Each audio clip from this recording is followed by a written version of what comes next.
Está no ar, vai começar. Sai desse banheiro! Só não esquece de limpar. Tire as crianças da sala! Tranque o leão na jaula. Pânico! Microfone ligado, convidado sentado. Ouve essa merda, senão nós tá desempregado. Pânico! Programa tão sensacional. Sucesso até no canavial. Nós ouve mesmo. Muito bem, meus amores, estamos de volta aqui na programação da Jovem Pan para todo o Brasil. Nesta terça-feira, hoje temos mais um candidato à presidência da República. Está aqui ele que estava no seu 4º mandato de senador, reeleito em 2014 com quase 80% dos votos. Foi deputado estadual, federal por 2 mandatos, governador do Paraná, vice-presidente do Senado. Está aqui Álvaro Dias, senhor. Perguntas você pode mandar na hashtag, temos aqui, hashtag Álvaro Dias no Pânico para mandar a sua pergunta. Aliás, gostaria de dizer que Dirce é o restaurante onde almoçamos. Perfeito. É uma eleitora sua e quer fazer um almoço para você, senador. Que maravilha. Bife a cavalo. Vai fazer um bife a cavalo. A minha primeira pergunta, temos aqui a nossa mesa, composta pelo Joel, Dr. Rolo, temos aqui o Felipe Moura Brasil, Amanda Ramalho, Vinheteiro e Daniel Zuckerman. Prazer. Essa gravata vermelha, ela é uma afronta. Ela tem algum significado nesse momento? Na última vez que eu estive aqui, que foi a primeira, vocês disseram que eu gostava de gravata bonita, né? Sim. E essa eu ganhei de um amigo, que é Lula. Darcy Machado, o nome dele, apresentador de televisão, me deu de presente essa gravata, e ele disse que essa gravata dá sorte. Ele falou, quando você for no Pânico, vai com essa gravata, que aí você vai vibrar. Agora, senador, que elegância, hein, senador? Muito elegante. Você representa a elegância do Senado. É verdade. Chupa Ronivon. A elegância do Senado. Muito bem. O Felipe vai fazer a primeira pergunta. Nós temos aqui um lado sério, evidentemente. Jornalismo bom e magia. Espera só um pouquinho. Eu gostaria de ser engraçado como vocês, mas eu não consigo. Eu não tenho muita graça. Agora, tem candidato que acha que a campanha eleitoral é para se transformar no grande humorista do ano. E acaba sendo a piada pronta. Sim. Tem candidato que é a piada pronta. Eu não quero ser a piada pronta, por isso estou aqui alegre, sorridente. Mas não vou tomar o lugar de ninguém aqui do Pânico. Boa, senador. Aliás, tem uma coisa, posso falar? Claro. Posso? Tem uma coisa, eu acho que se eu for presidente da República, eu vou acabar com o horário eleitoral gratuito e vou colocar no lugar o horário do Pânico. Aí sim. É muito mais engraçado que o horário eleitoral. Você muito obrigado. Mas a gente não quer. Não quer, não? Não quer esse com isso. Não quer esse privilégio. Não. Privilégio Sem não. privilégio. Sem privilégio. Felipe. O senhor esteve no PSDB durante mais de 10 anos, saiu, se não me engano, no segundo semestre de 2015. O PSDB tem candidato próprio, Geraldo Alckmin, que se apresenta como uma opção de centro entre o que ele chama de 2 extremos, a direita e a esquerda. Eu estava vendo o seu Twitter hoje, o senhor também se colocou nessa posição, falando nem extrema esquerda, nem extrema direita. O Brasil precisa caminhar pelo centro para vencer a polarização. É o Brasil do meio, ponderado e racional, que vai decidir nosso futuro. Eu sou o centro. São declarações suas no Twitter hoje mesmo. Qual é a diferença entre o senhor e a candidatura do Geraldo Alckmin do PSDB? Olha, eu acho que eu sou muito diferente, né? A minha carreira política, o meu itinerário político é de inquietude, é de contestação permanente, é de não compactuar com o erro, é de não aceitar o sistema. Eu mudei não só uma vez, eu mudei várias vezes de siglas. Eu digo, nunca mudei de partido porque não temos partidos. Mudei de sigla para não mudar de lado. Mudei de sigla para não barganhar as minhas convicções e os meus valores. Mudei de sigla na esperança de encontrar um lugar onde eu pudesse respirar mais confortavelmente e exercer a minha atividade pública em respeito a quem em mim confia. Essa é a grande diferença. Eu nunca fui conformado, eu sempre fui inconformado.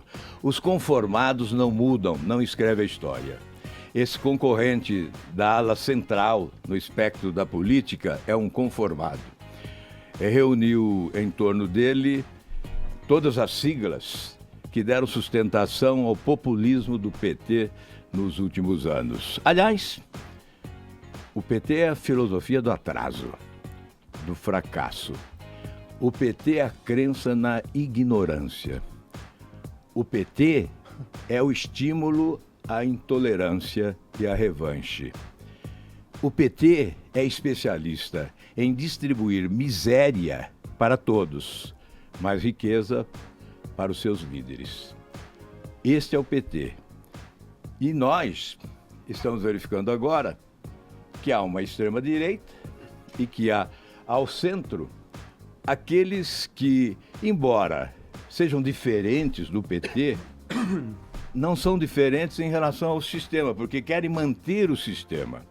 Então, todos os dias, que sistema é esse? É o sistema corrupto, incompetente, balcão de negócios, que aparelha o Estado, que loteia os cargos públicos e que estabelece essa relação desonesta entre os poderes para preservar os privilégios das autoridades. É esse sistema que eu combato.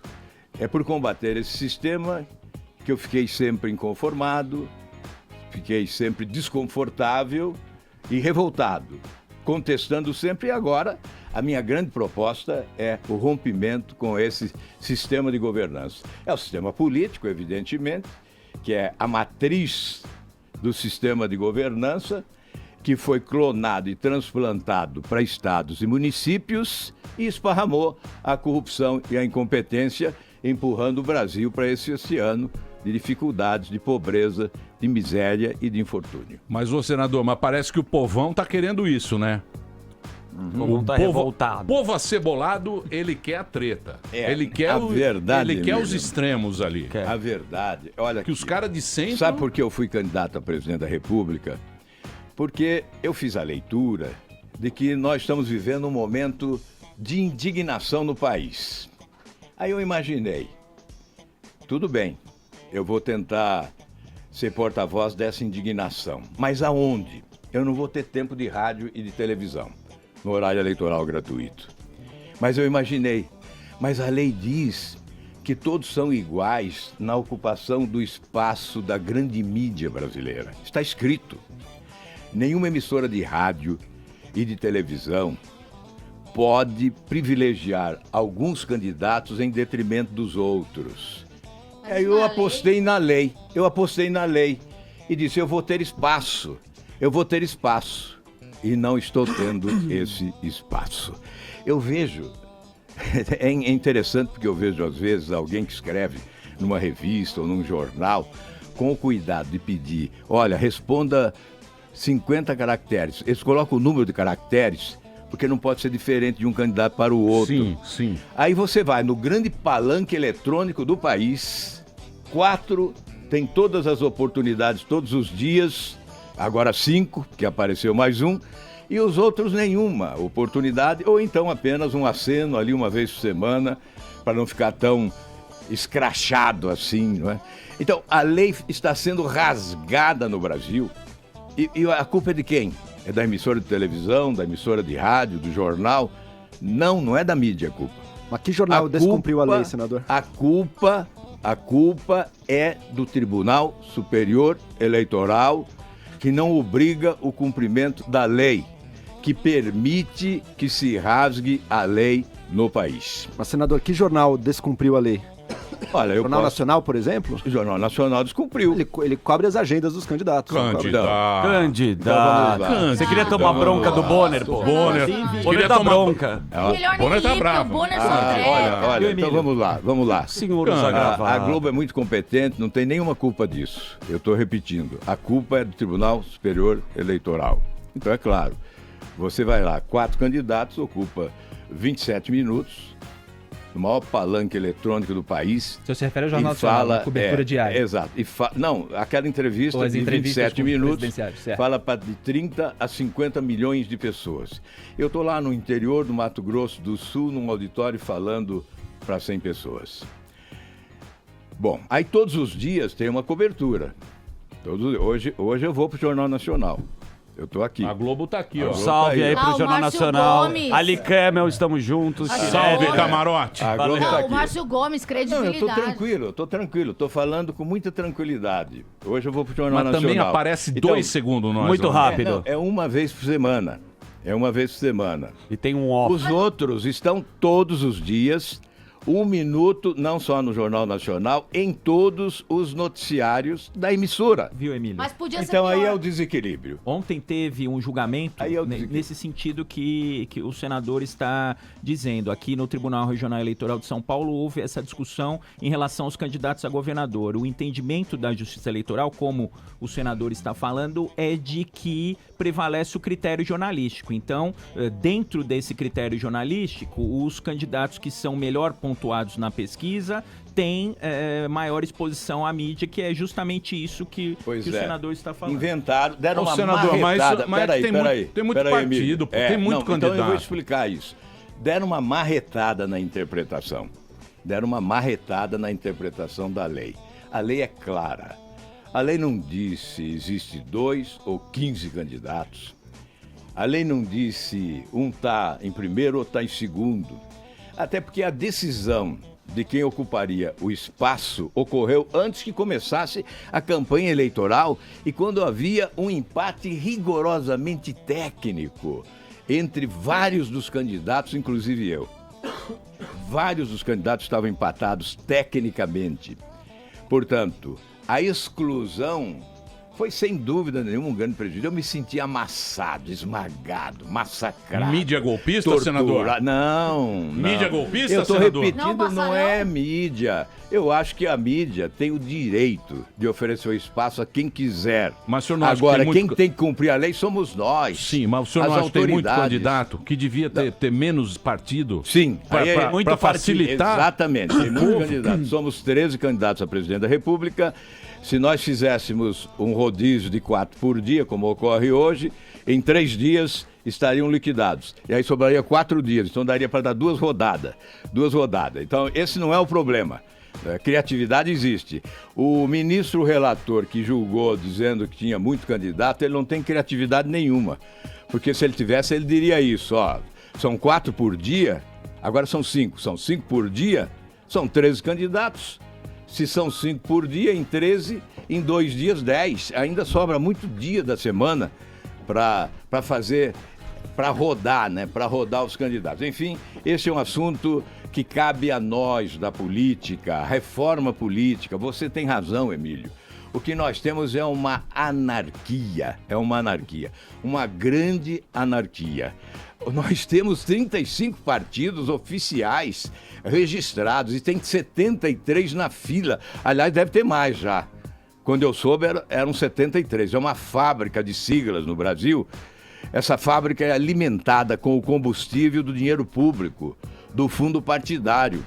É isso que estimula essa anarquia partidária, siglas que a Operação Lava Jato denomina algumas de organizações criminosas.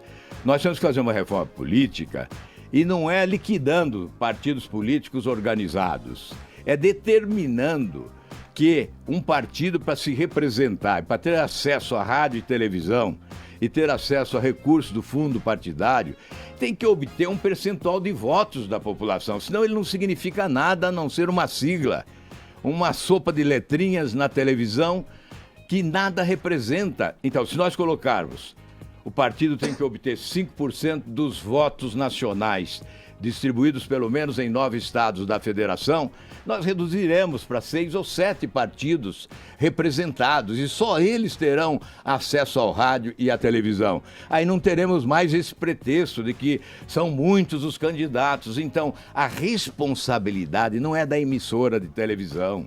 Eu não estou responsabilizando a emissora da televisão.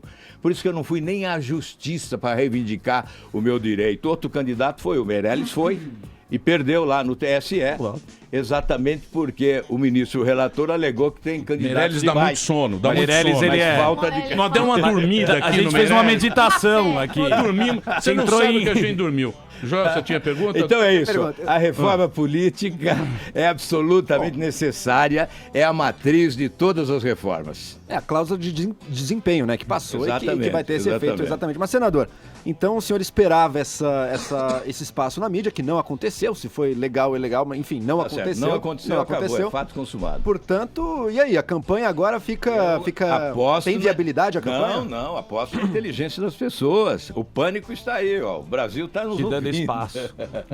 O Brasil está nos ouvindo. E nós temos ainda 20 dias, ou quase 19, né? Aliás, é o número do meu partido, 19, não esqueça, 19.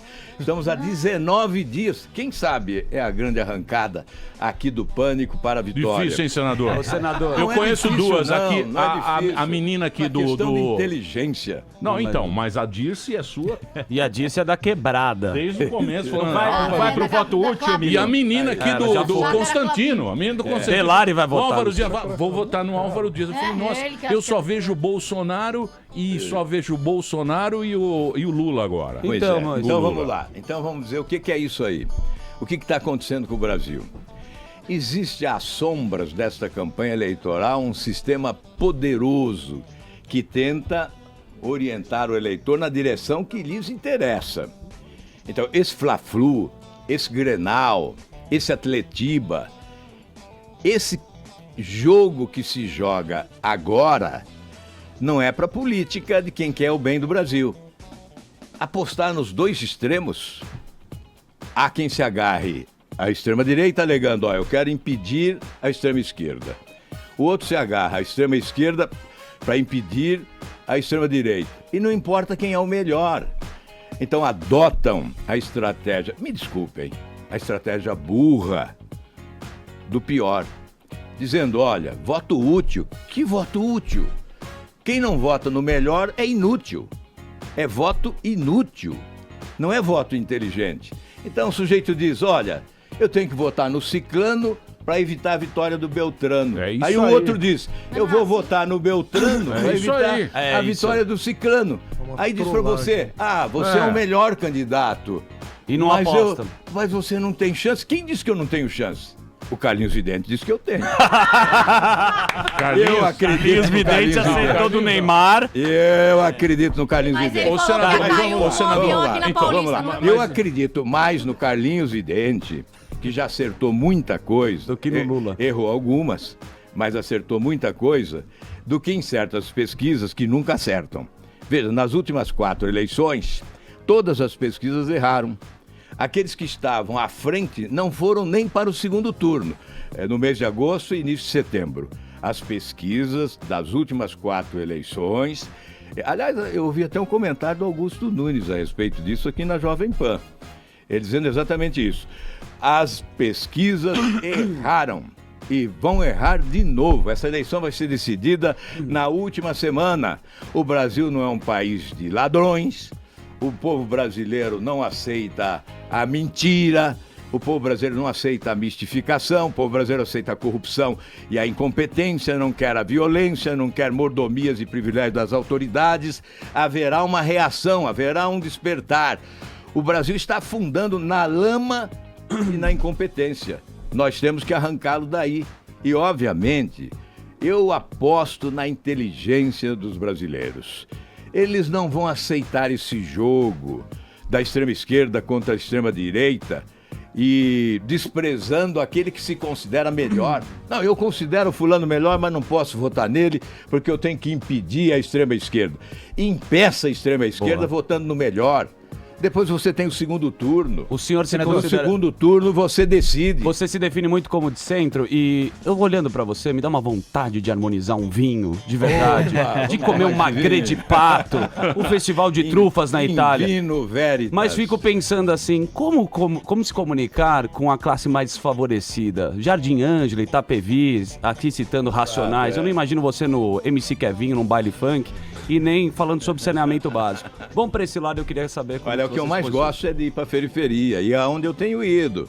Heliópolis, São Luís, já fui em todos esses lugares. Teresópolis, em Minas Gerais, a maior favela de Minas. A Cabana do Pai Tomás. Fui no Rio de Janeiro, na favela. É onde eu me sinto melhor e, aliás, sou generosamente bem recebido. Outro dia até a Polícia Federal fez um relatório não recomendando que fosse a determinada comunidade, que havia risco. E eu fui muito bem recebido. Eu me entendo muito bem com essa gente mais humilde, mais simples. Antes do Bolsonaro e ou a palavra depois? que eu ouço é antes e depois. Antes e depois. Não E o mudou que você nada. escuta lá? Eu ouço emprego. Eu quero emprego. É preciso de emprego. Eu ouço muito mais o pedido de emprego do que essa história da violência. É claro, também falam de violência, mas muito mais de emprego. O Brasil está precisando de emprego. Na verdade, o PT, que disse que estava tirando milhões da pobreza, empurrou milhões para a miséria. E o que eu ouço é o seguinte: o cidadão chega perto de mim e diz assim, ó, não fale em pobreza. Eu estava lá em Uberlândia, chegou um cidadão de cor, falou, eu moro ali, ó, debaixo daquela árvore, na rua, eu sou um morador de rua. Falei, ó, eu escutei você falar em pobreza aí, não fale em pobreza, fale em oportunidade. Ele falou, traz uma motoniveladora aí, eu subo na motoniveladora e derrubo aquele prédio, que era um elefante branco de um hospital que está parado há mais de 4 anos lá, sem construção. Eu derrubo aquele prédio, porque eu sei operar a máquina. Agora, eu não tenho oportunidade.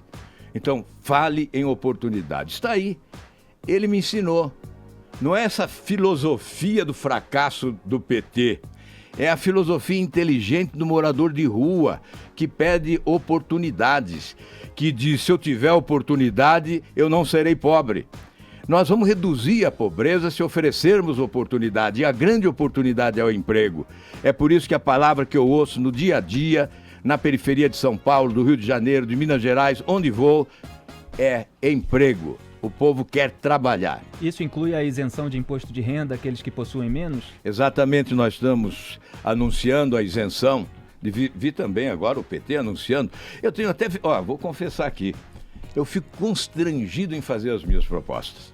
Porque todos fazem. E se você faz uma boa proposta, no dia seguinte o outro candidato já copiou e já... Ontem eu ouvi a minha... Mas isso não é bom pegar uma coisa... Você pode não, pegar coisa bom se for verdade. do Haddad. Não, mas é bom se for verdade.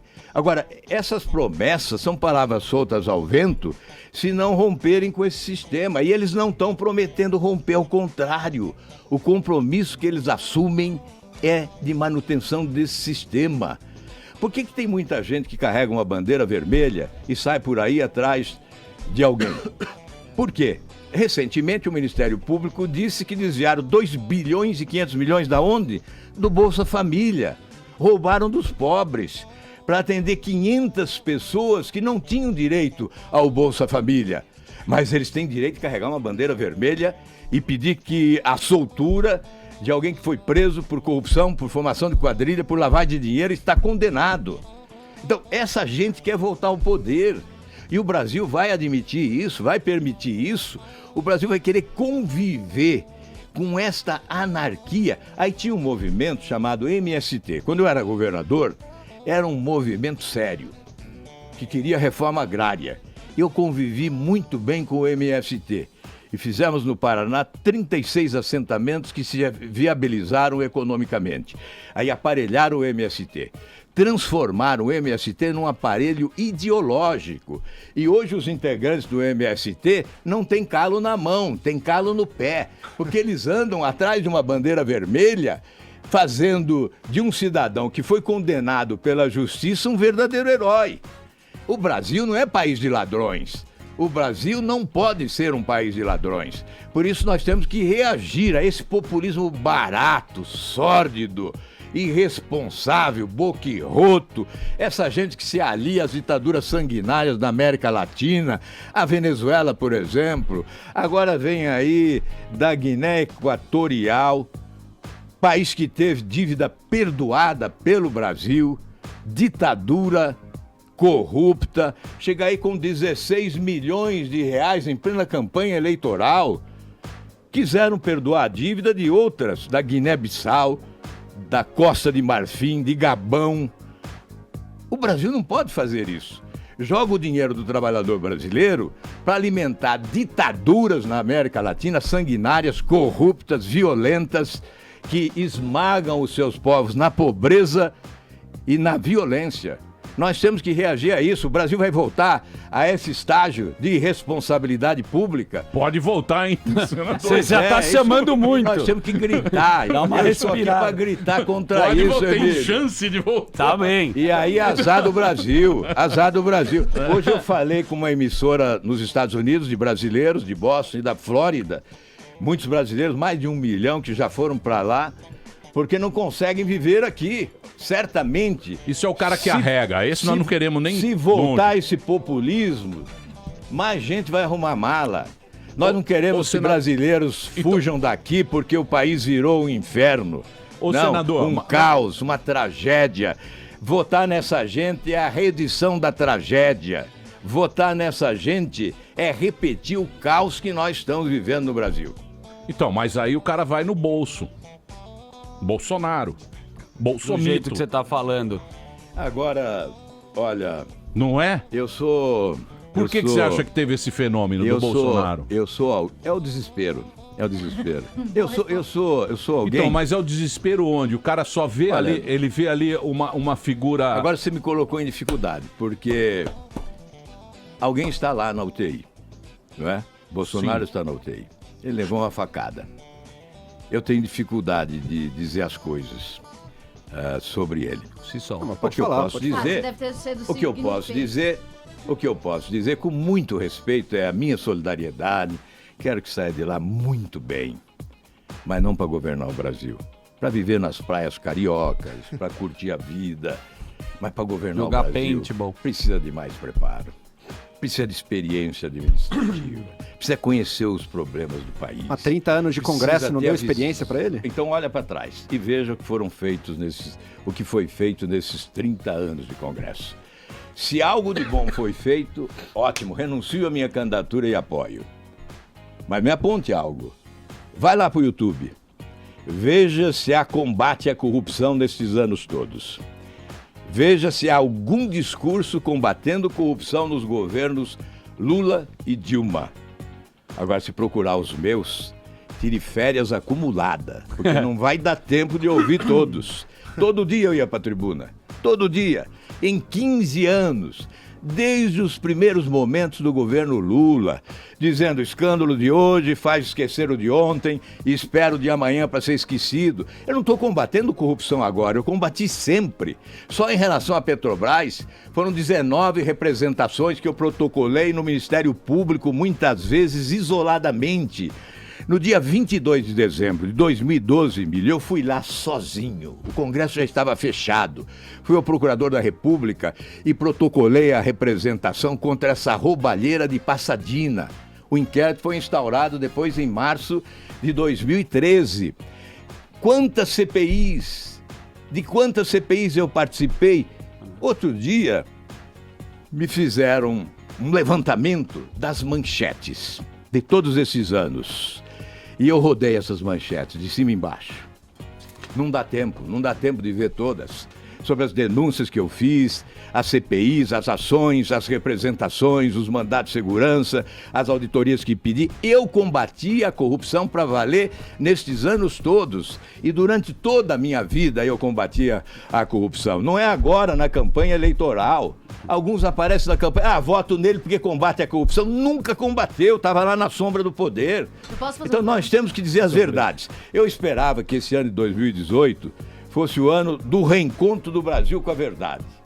Estou vendo que está difícil esse reencontro. Calma, senador. Calma. Vou fazer um break. Só se tomar vinho como ele quer. Vamos tomar um barolo maravilhoso. Vinho, a verdade. Passar base na unha. Vou fazer um break rápido. O senador aqui... Faz o vinho. O senador fala bem, né? O senador fala bem.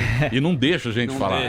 Daqui a pouquinho a gente volta, dá 5 minutos. Mande a sua pergunta. Hoje aqui, Álvaro Dias no Pânico. A hashtag é Álvaro Dias no Pânico. Pode mandar sua pergunta. A gente passa aqui pro senador. Já a gente volta aqui na Jovem Pan. Nós vai ali e volta. Nós só vai ali e volta já. Pânico.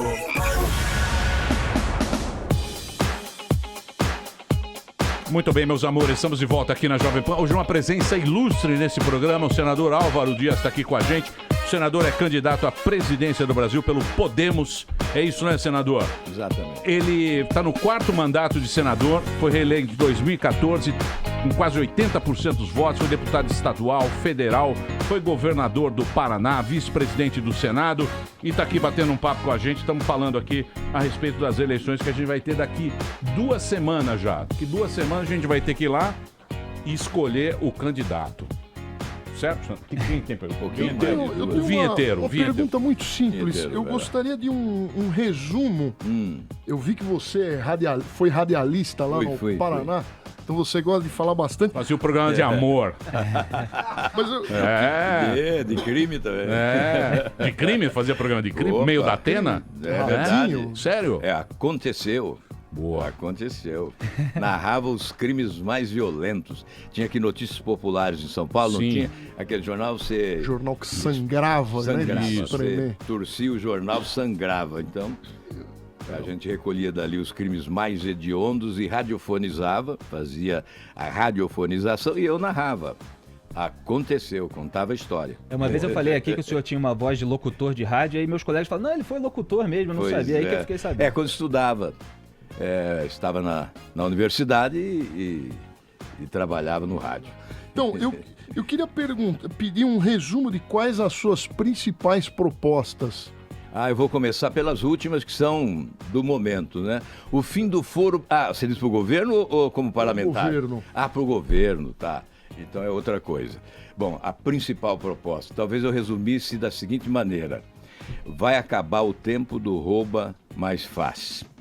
Começa o tempo do fala e faz. É possível fazer muito mais sem roubar, sem deixar roubar e colocando na cadeia quem rouba.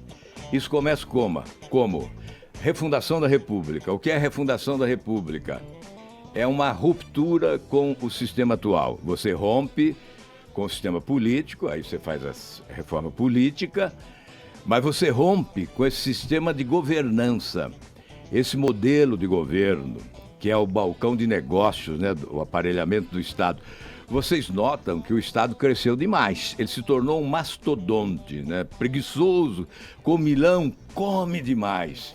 Eu não vou continuar aí a frase que caberia bem no Pânico, né? Come demais e... 3 pontinhos. Caga muito. Caga muito. Desculpa, caga desesperadamente. Isso aí.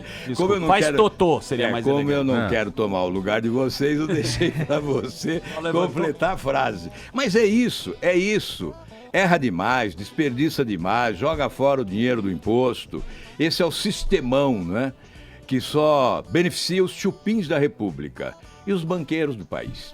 Vamos dizer a verdade.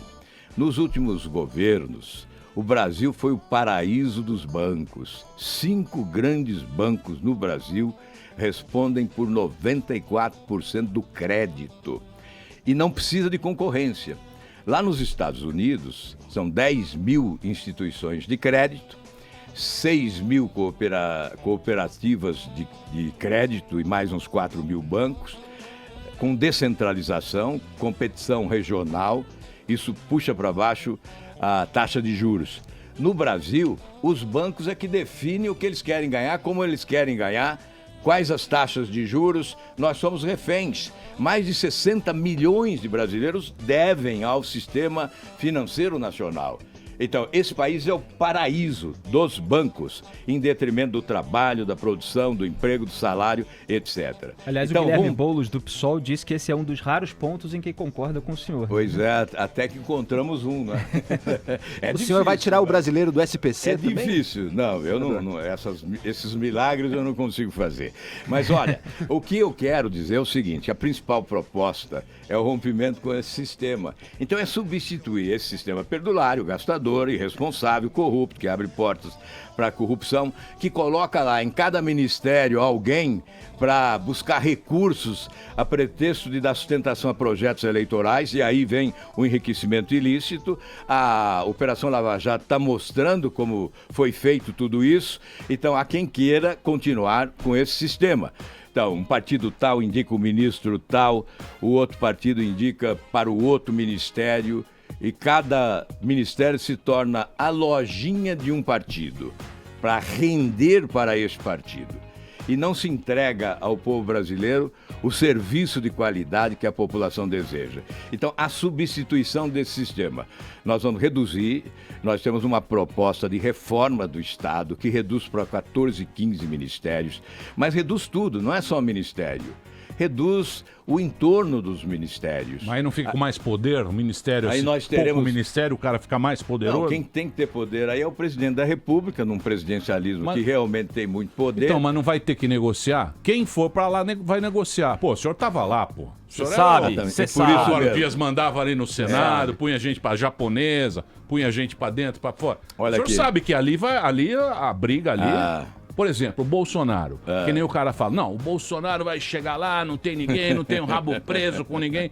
Quando ele tiver que indicar alguém lá para aqueles fundos e não sei o quê, para correio, como é que é isso? Como é que é esse jogo? Então eu vou dizer para você como é que se faz. O senhor sabe o jogo. Esse é o sistema atual. Então, esse é o sistema da velha política. Que, vai continuar. Que todo mundo condena e quer uma nova política. Não vai continuar? Se eu for eleito, não. Isso eu te asseguro. Mas o senhor não vai negociar com ninguém? Não vou negociar com ninguém. Vou negociar com a população, com a sociedade.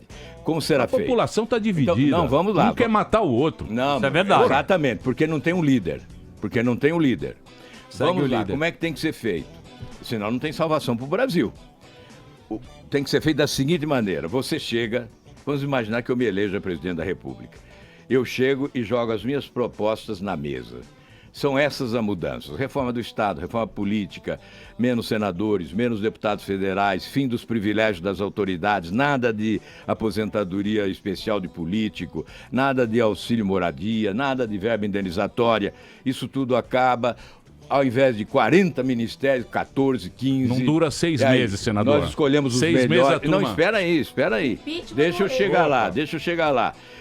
Os melhores, e aí você vai à sociedade. Ao invés de ir ao Congresso, você vai primeiro à sociedade. Vai conversar com a sociedade. Por isso que eu digo que o presidente da República tem que ter 50% gestão e 50% comunicação. Tem que ser um presidente com competência de se comunicar bem com a sociedade. Convencer a sociedade que as mudanças são necessárias, imprescindíveis, e são estas. Aí, com o apoio da sociedade, você vai ao Congresso. Pode ser esse, pode ser outro, qualquer Congresso. O Congresso sempre apoiou a presidência da República. Sabe quando não apoiou? Quando o povo foi para as ruas. Quando pediu o impeachment do Collor e quando pediu o impeachment da Dilma. Só nessas duas ocasiões. Mas é para derrubar alguém. De resto, o Congresso sempre apoiou. Eu sempre dizia lá, olha, esse Congresso é um almoxarifado à disposição do presidente da República. Ele vem e leva o produto que quer a hora que deseja. Mas esse apoio cobra um preço, né? A cultura política do Brasil é do fisiologismo. É de estar à sombra do poder. Eu sempre fui uma exceção, porque eu sempre saí da sombra e vim para o sol. Mas os outros não, os outros correm para a sombra. E nós vamos conhecendo esta realidade da cultura, da política brasileira. Nós vamos buscar o apoio de quem? Das instituições, das universidades, das religiões, das crenças, das associações, entidades, sindicatos, federações, confederações, e vamos ao Congresso, suprapartidariamente, acima das siglas, convocar os políticos de bem, que têm a exata noção que o país afundou. Eu sei que nem aqui na Avenida Paulista se aperceberam que a crise é desse tamanho, mas ela é maior do que as pessoas imaginam. O Tribunal de Contas, há poucos dias, disse que o próximo presidente da República não vai ter dinheiro para pagar salário de funcionário. Mas o impostômetro que está ali na Avenida Paulista, ele está turbinado. Os números correm numa celeridade impressionante. Meirelles diz que resolve isso. O povo está pagando e está trabalhando. Meirelles falou que resolve isso fácil. O Meirelles diz que vai gerar 10 milhões de empregos. Ele falou que resolve isso. E deixou 13 milhões de desempregados. Não, então Meirelles esteve aqui. Ele falou que isso é fácil. Ele vai ficar devendo 3 milhões. Ô, senador. Ele teve 9 anos lá e não resolveu nada. Vamos parar de blá, blá, blá. Não é só o Meirelles. Muitos já estiveram lá, outros não estiveram, mas nada fizeram. É preciso ver a história de cada um. Não dá para acreditar nesse blá blá blá da campanha eleitoral. Então, mas vamos... E eu teria vergonha de responder essa... É o Datena. Deixa eu falar, Emílio. Dá uma respirada, senador. Mindfulness, 1 minuto de meditação. Olha lá, o Bonner não dá horário na Globo, a gente não consegue fazer uma pergunta. Deixa eu soltar aqui a minha voz, Emílio. Deixa eu dar o meu grito aqui. Lógico, que música que você quer cantar? De indignação. Eu só não canto. Então, mas peraí, senador, peraí. Mas vamos lá, deixa eu terminar só aqui. Então, olha, eu não teria coragem de apresentar nenhuma proposta de solução para o país se antes dessa proposta eu não apresentasse essa disposição de romper com esse sistema corrupto, porque com ele de pé nós não vamos a lugar nenhum. Alguns estão sendo presos, outros serão presos, mas se esse sistema ficar de pé, ele vai continuar produzindo novos ladrões da República, novos barões da corrupção. Então é preciso mudar esse sistema. Fala aí, Amanda. E é isso que nós vamos fazer. Aí disseram aqui, não, você não vai conseguir.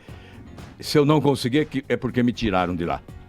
Se eu ficar lá, nós vamos conseguir. É difícil tirar privilégio. O senhor sabe disso. Senador, é difícil, mas é o Congresso que vota, é o Congresso que vai votar isso. É o Congresso que vai votar tudo isso. Quem tira os próprios, tira os dos outros. O Congresso não resiste à pressão popular. Ele será atropelado se resistir e será substituído. O Brasil esgotou a paciência. Já passou do limite, agora não aceita mais. Não vai aceitar. É preciso de um líder para convocar. Precisa de um líder para comandar esse processo. Canhotinha. Vai, Juventude Reggae. Juventude fala. Já mandou um bong, senador. Sempre, né? Você mandou um bong hoje. O seu suplente se entregou hoje à polícia. Como é que tá esse caos? Esse caos é o seguinte... Não, já todos foram liberados pelo Gilmar Mendes, né? Mas é um caos que cada um responde por si. Olha, em matéria de ética, de comportamento, cada um responde por si. Não é justo transferir responsabilidade. Então, eu continuo defendendo a Operação Lava Jato. É o momento mais importante na história recente do Brasil, essa Operação Lava Jato.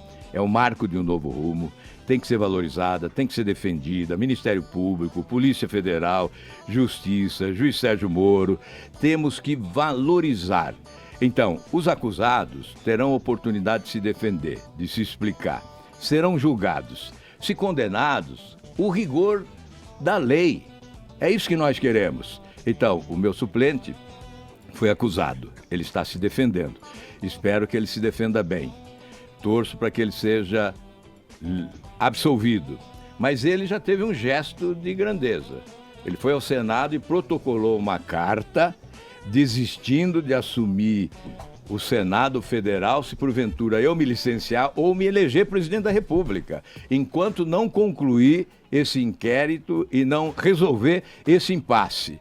Então, esse é o procedimento. Quando eu fui governador e algum servidor público era acusado, eu o afastava, investigava. Se nada fosse verdadeiro em relação à denúncia, ele retornava com as minhas homenagens e era promovido. Se o inquérito constatasse desvios, ele era preso, eu prendia, porque existia na época a prisão administrativa que dava ao chefe do executivo a prerrogativa de prender sem passar por um processo judicial. Era a chamada prisão administrativa, estava na Constituição, foi retirada em 88 na Constituinte. Eu, como governador, fui o único chefe de executivo a usar esse expediente da prisão administrativa. Prendi 28, fazia o inquérito, constatava o desvio, colocava na cadeia. Senador, o Rogério Lins, prefeito de Osasco, é do partido do senhor e quase não tomou posse em 1º de janeiro de 2017 porque estava preso lá na Operação Caça-Fantasma. O que o seu partido fez em relação ao Rogério Lins aí, em relação a essa questão? Ele está sendo processado? Eu não conheço bem o caso, mas o que eu sei é que ele respondeu certamente adequadamente, tanto é que assumiu o mandato e tem lá uma boa avaliação da população. Mas a justiça cuida do caso. Está sendo processado. É o mesmo procedimento. Nós temos que apoiar todos os procedimentos judiciais cabíveis, as investigações, e, obviamente, com todo o direito, ninguém pode pré-julgar, não podemos condenar por antecipação. Eu não condeno ninguém por antecipação. Olha que eu fiz 15 anos de trabalho na oposição, de crítica dura. Eu pedi o impeachment do presidente Lula em 2006. O PSDB não me acompanhou, fiquei isolado. Mas eu jamais condenei alguém por antecipação. Não, e o PSDB, a briga tá feia lá, né? Diz que tá uma briga lá, uma brigaiada. É muita brigaiada lá? Muita treta. Muita treta no PSDB. Eu acho que muita vaidade ou não? Eu já passei por lá. Conta aí. Conta uma fofoca aí, vai. Não. A gente aqui... Vai, Kátia. Senador, você joga o jogo. Eu jogo o jogo. Você sabe que nós somos ingênuos e a gente tem ideologia e ingenuidade. Quem joga o jogo são os políticos. Vocês sabem como é que funciona o negócio. Essa coisa do cara jogar um contra o outro, porque essa eleição vai ser isso. Vai ser, se é do meu time, do meu exército, nós vamos contra o Lula. Meu time é melhor que o seu. E o outro time tem um contra. É isso que vai, olha, que vai acabar acontecendo. E aquilo que o senhor falou. Não fala isso não. Cada um aponta o dedo. O senhor não acha que ninguém acha uma solução? O que você acha, meu querido? Não, Emílio, não seja o profeta do caos. Não, mas não é profeta do caos, nem trombeta do apocalipse. É o que a gente está vendo. Deixa eu responder. É o que a gente está vendo. Candidato. Você tem que me ajudar. Não, tentando não. A turma entra nessa. Não, você independentemente de preferência pessoal por esse ou por aquele candidato, todos nós devemos nos unir contra essa falácia, contra essa armação do caos. Vamos acabar com essa história de extrema esquerda contra extrema direita. Como é que o senhor define esses conceitos? Porque o senhor dispara toda hora. O Papa disse esses dias o seguinte, que tanto a extrema esquerda quanto a extrema direita se atrevem a falar em nome da população, mas não conversam com a população. Não conhecem as aspirações populares pelo que fazem. Portanto, nós temos que advogar a tese do melhor. O voto inteligente é o voto no melhor. Veja quem é o melhor, conheça, analise, avalie e vote no melhor. Vamos deixar essa história, olha, tem que votar no ciclano porque o Beltrano pode ganhar.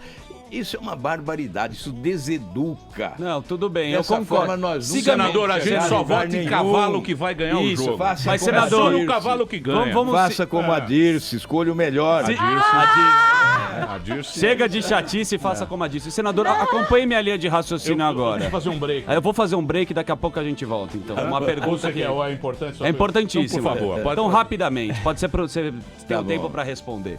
Pensa, você tem que ter um plano B na sua vida, certo?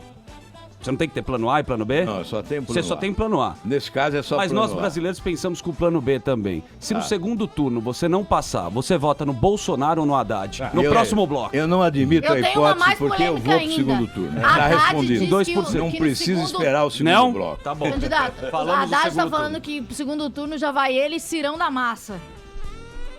Pelas coisas. Ó a canhotinha. Vai lá. Olha aí, ó. Batendo de esquerda. Concorrentes. Parece que Amanda bate de direita e de esquerda. Mesmo. Você não vê, Concorrentes do Carlinhos Vidente. Eu quero saber do Álvaro no próximo bloco. Concorrentes do Carlinhos Vidente, né? Pergunta séria aqui.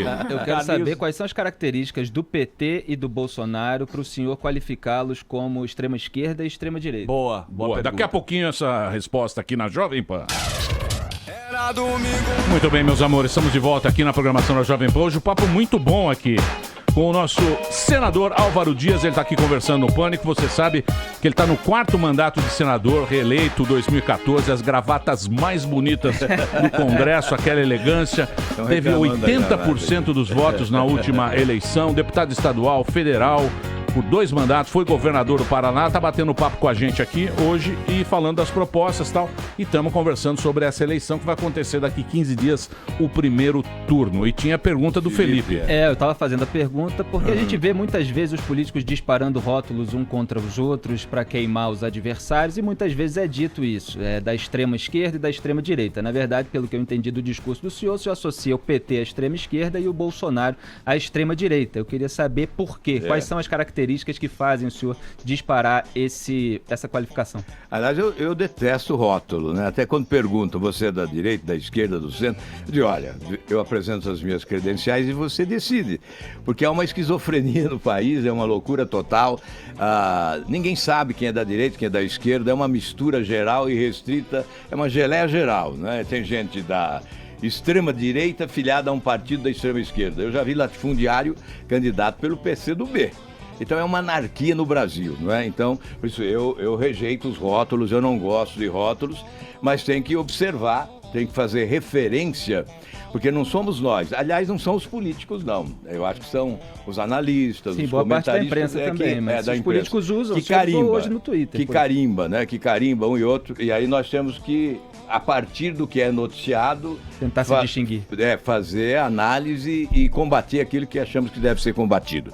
Em relação ao PT, não precisa dizer muita coisa, né? A sua essência, os seus documentos, o seu programa e as suas relações internacionais, com as ditaduras boquirrotas da América Latina, amigos coniventes e cúmplices de Hugo Chávez, de Maduro, naquela tragédia venezuelana do bolivarismo, enfim, alimentando essas ditaduras com recursos públicos do Brasil através do BNDES, que sacou do Tesouro Nacional 478 bilhões e mais 300 e poucos bilhões do FAT e FGTS, completando aí 716 bilhões que foram transferidos quase na totalidade para países muito próximos ideologicamente. Então não há nenhuma dificuldade de aceitar quando rotulam de extrema esquerda, aí o Foro de São Paulo, etc. e tal, não há nenhuma dificuldade.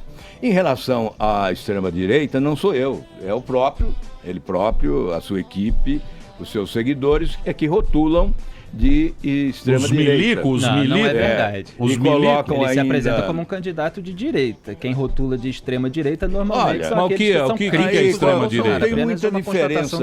A direita, extrema direita. Por causa dos milicos, é da extrema direita, porque é exatamente as teses mais à direita, mais à extrema.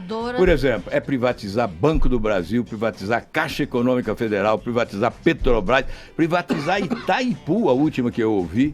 Quem vai privatizar? Mas isso é mais uma bandeira do João Amoedo, do Partido Novo, do que do próprio Bolsonaro, que tem algumas ressalvas, como o senhor, a privatização. Mas o Amoedo é meio Álvaro Dias. Ele eu ouvi... O Álvaro Dias, que ele fez... podiam juntar e formar uma chapa. É a mesma turma. Eu vejo aqui. Eu não tenho aquela fortuna. Não, mas não é questão de fortuna, não. Mas é o estilo, é o chip. Eu tô brincando, eu sou amigo, gosto, não tem problema nenhum. O senador, as ideias são um pouco diferentes, mas não há nenhum problema. Agora, em relação a essa tese de que representa a extrema-direita, é o Brasil que diz isso. Não sou eu, é só entrar nas redes sociais e acompanhar os grupos no WhatsApp. É extrema-direita mesmo, Felipe. Não há dúvida. Porque os barbudos, mito, isso. Não, eu tô só constatando os fatos. O candidato eu tô constatando o fato. Celebra um regime militar, né? Na verdade... Eu concordo com o senhor que muita gente se refere a ele como extrema-direita. Só tô constatando o fato de que a equipe de campanha e o próprio candidato não se apresentam como tal. Então o senhor repete aquilo que dizem dele. As teses, o candidato se comporta como tal, como extrema-direita. Aí é uma opinião sua, claro. Exatamente, é a minha opinião. Discordo da sua, é a extrema-direita. Não dei opinião, não. No discurso, na pregação, no estímulo à prática política. É dessa forma que eu vejo. Eu faço senador, análise de comportamento. Então, eu posso estar equivocado, Felipe. Então, senador, mas é a minha análise, isso aí, é a minha opinião. É o que pega na galera. Eu não sei se vamos usar. É o que viraliza mesmo, é isso aí. Vamos usar. Eu não sei se ofende, talvez não ofenda. Eu acho que não há por que se ofender. Eu acho que nós somos um espectro amplo de postura política e ideológica e temos que respeitar. Aliás, o Brasil é um país de religiosidades, de crenças, de pensamento político diferente e temos que nos respeitar. O que nós não podemos é alimentar o ódio, alimentar a raiva, alimentar a intolerância, porque aí nos leva à violência, e a violência destrói a democracia. Mas é o santo. Nós temos o santo que nos respeitar. O santo não sai lá de baixo. O santo. Qual é o santo? O santo, você sabe quem é o santo, pô. Quem é o santo? O santo, pô. Você não pegou os memes? Depois eu te mando. Senador, deixa eu fazer uma pergunta agora. com certeza, acho que todo mundo aqui concorda que combate à corrupção é central, o senhor traz isso também como uma bandeira central, mas para além da filosofia geral, de mudar o Estado e tudo, que medidas concretas, assim, que coisas vão ajudar a combater a corrupção? Porque não basta ser contra a corrupção, mas tem que ter que concretamente será feito. Eu acho que parte mais do restabelecimento da autoridade no país. A autoridade afrouxou no Brasil. E quando o governo anuncia que adota mecanismo de controle e fiscalização, ele coloca a raposa cuidando do galinheiro, o cabrito cuidando da horta. É para inglês ver, não é para valer. Então, é claro, você tem que adotar mecanismo de fiscalização e controle para dificultar a corrupção na administração pública. Você tem que valorizar a Polícia Federal e o Ministério Público, conferindo independência de ação, orçamento suficiente para a realização de todas as operações. Você tem que aprimorar a legislação penal do país, sem dúvida nenhuma, e por isso você tem que contar com alguns juristas, especialistas. Eu já conversei com Miguel Reale Júnior, com Modesto Carvalhosa, com René Dotti. Todos eles estão dispostos a contribuir. O Ministério Público tem oferecido ideias, sugestões, propostas que certamente alimentarão o debate e produzirão uma legislação rigorosa. Nós temos que adotar uma espécie de operação Lava Jato permanente, né? Uma tropa de elite no combate à corrupção. Não é só uma questão ética, é uma questão de desenvolvimento. Porque se nós mostrarmos ao mundo que o Brasil voltou a ser sério, que combate para valer corrupção, os investimentos que se foram retornarão e nós teremos desenvolvimento, geração de emprego, de renda, de salário, enfim. O país se desenvolve mais com os recursos que virão de fora. Certamente nós desperdiçamos oportunidades preciosas nos últimos anos, porque estamos sempre em lugar de destaque no ranking dos países mais corruptos do mundo, segundo a Transparência Internacional, que aliás diz que se nós tivéssemos índices semelhantes ao da Dinamarca de corrupção, nós teríamos uma renda 70% maior do que a renda que temos hoje. A nossa querida Amanda aqui estaria ganhando 70% a mais do que ela ganha hoje. Já ganha muito bem. Exato. Se nós tivéssemos 1000% a mais. índices parecidos com a da Dinamarca. Então isso é fundamental. Tem que ser uma política de Estado mesmo, o combate à corrupção, algo permanente, com rigorosos mecanismos de fiscalização e controle. Mas eu repito, a autoridade é que dá o exemplo, tem que ser de cima para baixo, tem que começar no andar de cima. Quando a dona de casa faz limpeza na escada, ela joga água no último degrau da escada, para limpar até embaixo. Então tem que ser desta forma. Ô senador, mas tem uma coisa aqui. Vamos voltar lá a canhota. A canhota e a direita. O senhor estava falando que tem um problema de comunicação, certo? Exato. Tem um eleitor, que eu acho que é o cara que é mais assim... Como é que eu vou dizer? O afegão médio. O cara, ele pensa o seguinte, fala, ó, tá uma treta mesmo, o negócio aqui tá bagunçado, tá muita confusão, nego brigando, família brigando. Muito, no grupo de WhatsApp. Domingo em casa, Casais. domingo em casa, se quer apartar uma briga lá. Sim. Com faca. Seu Zé e Emilinho. Porra, um inferno, um inferno. Aí, esse afegão médio, que é o cara que vai votar, ele vai falar, pô, não, eu vou escolher um candidato aqui que seja de centro. Certo. Que é você... Nosso Amoedo. O nosso querido Amoedo. Tem uns ouvintes aqui que falam, lindos. Eu tenho o Amoedo, eu tenho o Álvaro Dias e tenho o Alckmin também. Muito amigo seu. Muito. O que aconteceu com esses caras? Porque não pegou, né? O que foi? Foi a divisão? Foi a divisão ali do... Pulverizou, né? Pulverizou, é isso? Não, essa tendência de bipolarização a gente vinha combatendo antes e não conseguimos derrotar essa tendência até agora. Mas a esperança está viva. Eu acho que ainda há tempo do Brasil acordar. A questão é não só escolher porque é do centro, é olhando o itinerário de cada um. Então eu falo, eu vou fazer a reforma do Estado. Mas quando eu fui governador, eu fiz reforma do meu estado, do Paraná. Eu fiz. Aí se o governador de São Paulo, o ex-governador de São Paulo diz, eu vou fazer a reforma do Estado em Brasília, mas não fez em São Paulo, você tem motivo para acreditar? Claro que não tem motivo para acreditar. Então, se alguém não participou da política esses anos todos, aproveitou o tempo para trabalhar, se enriquecer, parabéns, conseguiu se enriquecer. Mas aparece agora e vai salvar o Brasil, sem nenhuma experiência na atividade pública, Então, o eleitor tem que ter esses dados, tem que ter esses elementos para colocar na balança e fazer a sua avaliação. É evidente, eu quero que me investiguem, que olhem o meu passado, que olhem a minha trajetória, que vejam como eu governei o Paraná. Busquem lá um depoimento do Joelmir Betting, por exemplo, ao final do meu governo, quando ele disse: apenas um Estado brasileiro, apenas um, termina o mandato com superávit, dinheiro em caixa e um grande programa de obras realizado. Um milagre operado por um par de santos, reforma administrativa e saneamento financeiro. Paraná demonstra que a administração pública no Brasil ainda é viável. O que o eleitor tem que ver é exatamente a aptidão para cargo executivo, já teve uma experiência, foi bem sucedido, administrou um carrinho de sorvete ali na esquina, quebrou na primeira semana. Isso é que o eleitor tem que ver. Porque tem gente que não foi cogitado para ser síndico do prédio onde mora, prefeito da sua cidade, governador do seu estado, décadas de mandato, não há um resultado a apresentar. E aí vai dizer: eu vou salvar o Brasil dos seus problemas? Não. É aí que mora o perigo. O eleitor tem que olhar, tem que ver. Eu não subestimo a inteligência das pessoas, mesmo que o espaço seja desigual. É uma eleição desigual, sim. Talvez seja a mais injusta de todas. Por quê? A mais desigual e a mais antidemocrática. Porque criaram lá no Congresso o tal fundo eleitoral, que é uma fortuna. Tem uma aliança aí que tem mais de 800 milhões. Porra! Para gastar na campanha, distribuindo entre os estados, entre as estruturas de apoio, os candidatos estadual, deputado federal, senador, governador. Mais de 800 milhões. E outros, quase nada. Aí tem o horário de televisão e rádio, que é também proporcional a essa estrutura. Aí fica 342 inserções durante a campanha, esse candidato. Uma por dia. Difícil, o eleitor tem que adivinhar, acho que agora vai aparecer a dele e tal. Tem que adivinhar para poder ver uma inserção nossa.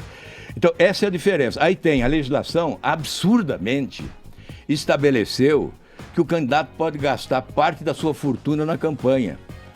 Pode gastar parte, até 70 milhões, que é o teto, ele pode gastar, do dinheiro dele. Então, aí fica desigual. Nós temos que mudar a legislação. Eu não estou culpando ninguém, não. Não estou culpando. É o sistema. O sistema. Ele está falando do sistema. Mas é uma reforma. Você conseguiu... Não, mas quando o senhor esteve votando as reformas políticas aí, como é que o senhor se posicionou? Votei contra, critiquei, mas o que aconteceu? Sozinho. Sozinho. Aí você não fala que tem que fazer aliança política, Agora, irmão. a diferença é a seguinte: quando você chega à presidência da República, você tem a caneta. Você adquire outro poder. Eu fui governador, eu era jovem. Candidato. Quando eu cheguei ao governo, quando eu cheguei ao governo, eu me senti poderoso. Mas esse poder não é o status que lhe confere autoridade, que lhe confere poder. Quem chega à presidência da República com esse presidencialismo de poder que nós temos, se sente muito forte para vencer dificuldades e promover mudanças. Nessa linha, desde que tenha coragem. Então, mas a Dilma não segurou a bucha. Então, nessa linha, é justamente isso que eu ia perguntar, Emílio. Hoje é um gênio. Eu passei para Emílio. Hoje eu estava ouvindo a entrevista do Haddad, ele estava numa rádio aqui em São Paulo, eu estava ouvindo a entrevista dele, e ele falou o seguinte, que a Dilma foi sabotada pelo Congresso Nacional, colocaram um monte de pauta-bomba para ser votada lá no Congresso Nacional e que por conta disso ela não aguentou o tranco. Olha, é o porta-voz da tragédia. Esse candidato é o porta-voz da tragédia. Ele vai ter que... Jaiminho vem, hein, Jaiminho? O Andrade. Ele foi derrotado aqui em São Paulo, certamente, porque não convenceu na prefeitura. Agora vai ser difícil ele convencer. Tá subindo, hein? Não, porque eles gostavam do gestor. Jaiminho tá subindo, hein? Vai ser difícil convencer na defesa dessas teses, porque eu nunca vi a Dilma com dificuldade de aprovar nada no Congresso. Aliás, eu me senti isolado. Uma vez foi lá o Mantega dar um depoimento na Comissão de Assuntos Econômicos. Eu olhei para trás, virei para ele e falei: olha, ministro, vou te pegar tudo dominado. Eu tô sozinho aqui. mas vou cumprir o meu dever. O Congresso sempre foi submisso à presidência da República. Não culpem o Congresso. Não foi responsável. O PSDB, por exemplo, foi o PSDB que aprovou a pauta-bomba. Era minoria, tinha pouca gente. Os partidos todos estavam com o governo. Essa Arca de Noé, que agora apoia aqui o candidato do PSDB, apoiava o PT. Centrão. Estava lá. Então, mas esse sistema que você estava criticando... Voto sobrando os votos. É esse sistema que eu critico. Não tem que ser o toma lá da cá, como foi. Tem que ser convencimento. Então, na verdade, quem manda é a cabeça, né? A cabeça do o presidente da República manda. É um regime presidencialista de muito poder. Quando se fez a nova Constituição, se caminhava para o parlamentarismo e se adotou instrumentos próprios do parlamentarismo. Quando houve uma virada para o presidencialismo, não se eliminou os instrumentos próprios do parlamentarismo, eu me refiro às medidas provisórias, e o presidente da República ficou com um superpoder, como se tivesse ato institucional, o decreto-lei da época da ditadura. Então, é um presidencialismo de muito poder. Não diga, presidente da República, nenhum que o Congresso atrapalhou, nunca atrapalhou. Lembrem do Sarney, Sarney chegou a 90% de impopularidade, nunca teve dificuldade no Congresso, o Congresso sempre aprovou tudo. Portanto, essa é uma desculpa esfarrapada, que não fica bem para quem quer ser presidente da República. É preciso dizer com franqueza. Tinha uma maioria esmagadora conquistada no balcão de negócios, no aparelhamento do Estado. Lotearam o governo e ficaram com uma maioria esmagadora. Aí tiveram um vice-presidente, que é o Michel Temer, que assumiu o governo como cabo eleitoral do PT. O maior cabo eleitoral do PT se chama Michel Temer. Que virou a casaca. O desastre que é a sua administração é que recupera o PT. Então nós não podemos deixar sem contestar esse crescimento do PT. Não é resultante dos seus méritos. O PT cresce pelos balcão seus de defeitos, negócio, você falou. pelos seus defeitos e não pelas suas virtudes. Mas o PT cresce novamente pelos seus defeitos e não pelas suas virtudes, porque elegeu Temer, foi o PT que elegeu Temer e deixa o Temer no governo num desastre como presidente da República, num entorno corrupto, que recupera em parte o PT, e o povo brasileiro precisa acordar para essa realidade. Então, mais engraçado... Eles são irmãos siameses. Então, Lula, Dilma, Temer, são os responsáveis pelo caos senador, atual. Mas engraçado, a Dilma vai ganhar lá. E o Temer tem 3%. É louco, né? Eleição é um negócio muito louco, senador. Que coisa, hein? Você tem uma pergunta? Eu preciso encerrar. Então mais uma, manda Senador, bala. eu queria ouvir o senhor falar sobre duas figuras do Poder Judiciário, Sérgio Moro e o Luiz Edson Fachin. Vou contextualizar aqui para os ouvintes a sua relação com eles, que rendeu muito assunto nas redes sociais, principalmente ultimamente. O senhor falou num debate de TV que convidaria o juiz Sérgio Moro para ser ministro da Justiça. Depois o juiz Sérgio Moro emitiu uma nota dizendo que não se posicionaria nem a favor nem contra, porque qualquer coisa que ele falasse poderia ser interpretado, explorado politicamente.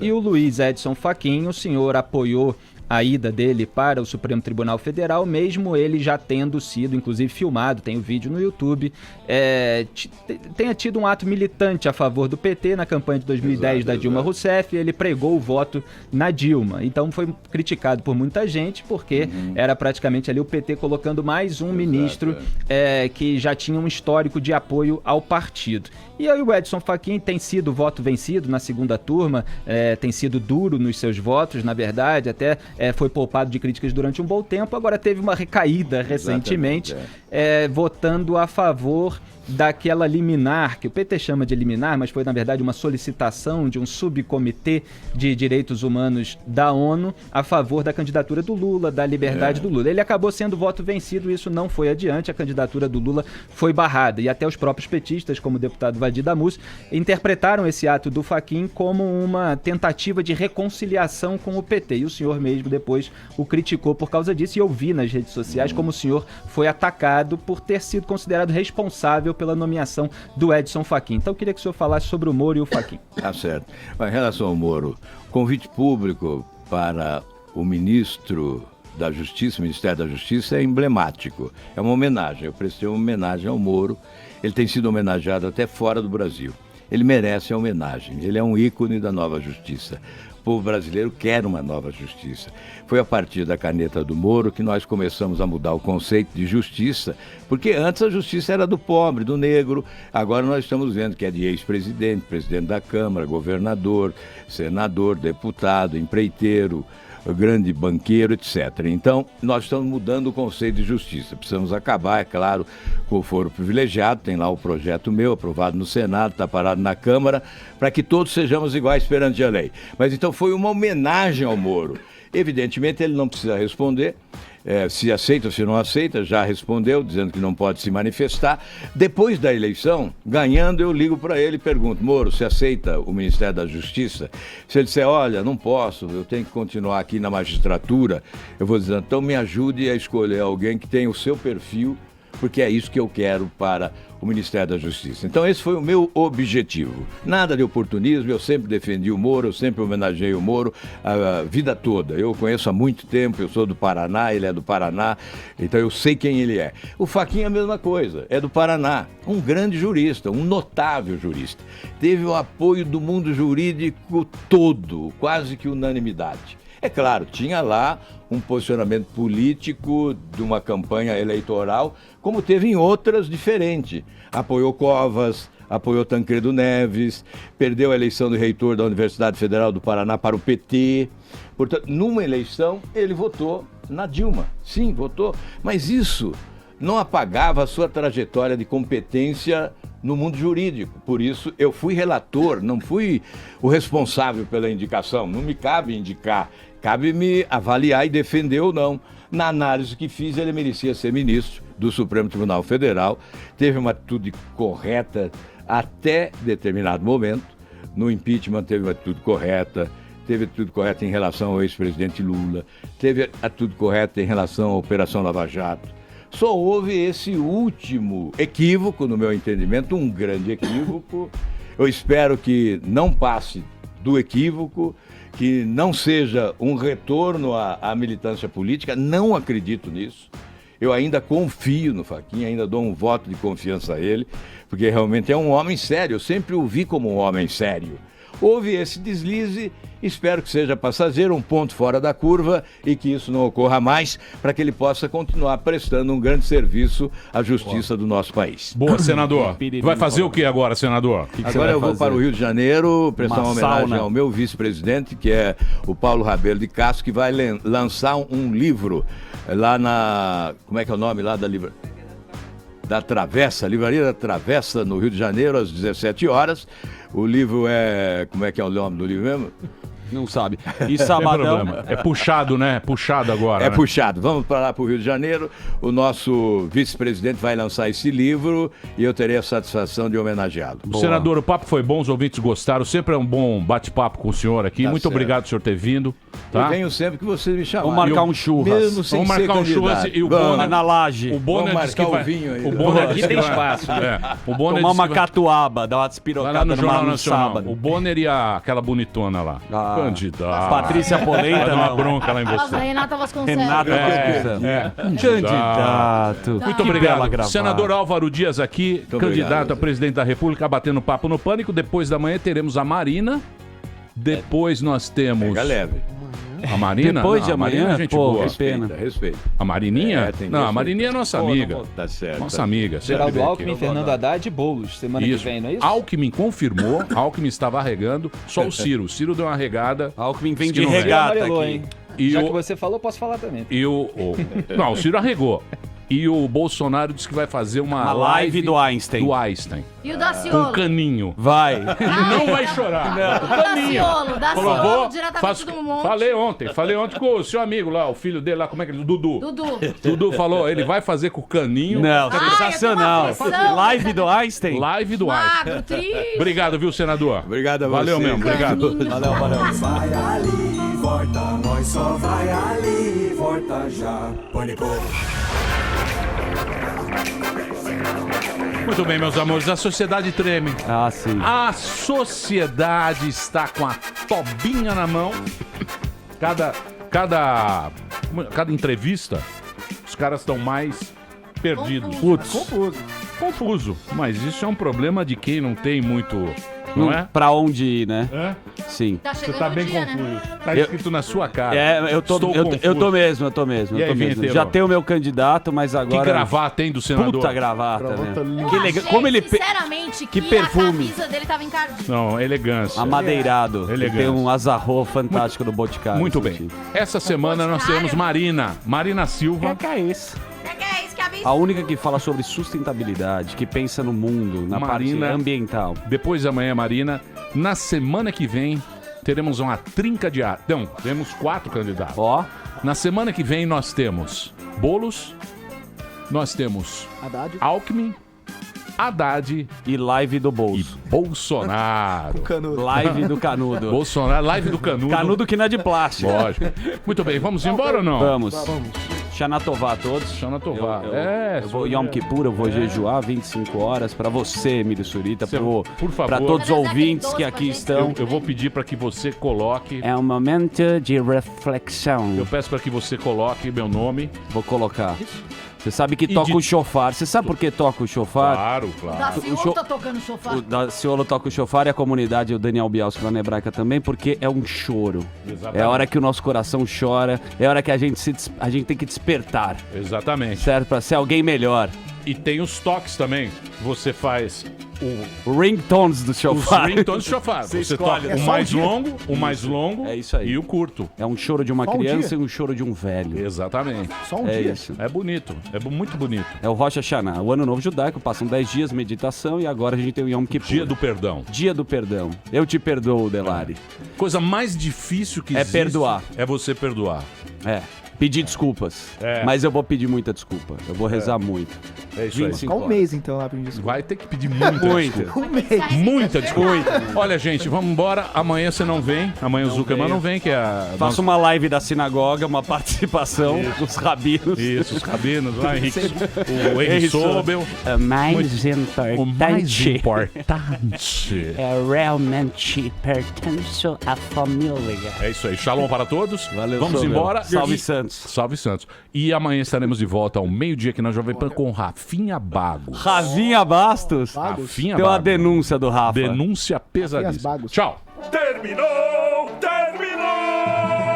Mas já terminou? Terminou! E eles não desistem! Se já terminou, vamos acabar. Já está na hora de encerrar. Pra quem já almoçou, pode aproveitar e sair pra cá. Acabou mesmo! Acabou! Acabou mesmo!